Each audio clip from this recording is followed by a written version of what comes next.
ജൈവവളം മാത്രം ഉപയോഗിച്ച് വളർത്തിയെടുത്ത വാഴയാണിത് കേട്ടോ.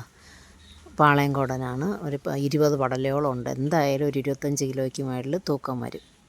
ഏകദേശം വിളവായി നിൽക്കുന്ന 2 ആഴ്ചകൾ കഴിയുമ്പോൾ ഓണത്തിന് മുമ്പായിട്ട് ഇത് വെട്ടും കേട്ടോ. എന്ന് വെച്ചാൽ വേറെ ചാണകപ്പൊടി, ചാമ്പൽ, അതായത് ചാരം എന്ന് വെച്ചാൽ വീട്ടിലുള്ള സാധനങ്ങൾ, വീട്ടിൽ നിന്നുണ്ട് അടുക്കളയിലേക്ക് വേസ്റ്റുകൾ അങ്ങനെയൊക്കെയാണ് കൊണ്ടിടുന്നത് കേട്ടോ. വേറെ ഒന്നും ഇടാറില്ല. പിന്നെ ഒടിഞ്ഞു പോകാതിരിക്കാൻ വേണ്ടി വാഴയ്ക്ക് അത്രയും ബലം ഉണ്ടോയെന്ന് തോന്നുന്നില്ല. ഒടിഞ്ഞു പോകാതിരിക്കാൻ വേണ്ടി ഇങ്ങനെ കുറച്ച് താങ്ങോട് കൊടുത്തിട്ടുണ്ട്. കമ്പുകൾ തെറ്റും മറ്റും വെച്ച് കെട്ടിയിട്ടുണ്ട്. വേറെ ഒന്നും ഇത് ചെയ്തില്ല.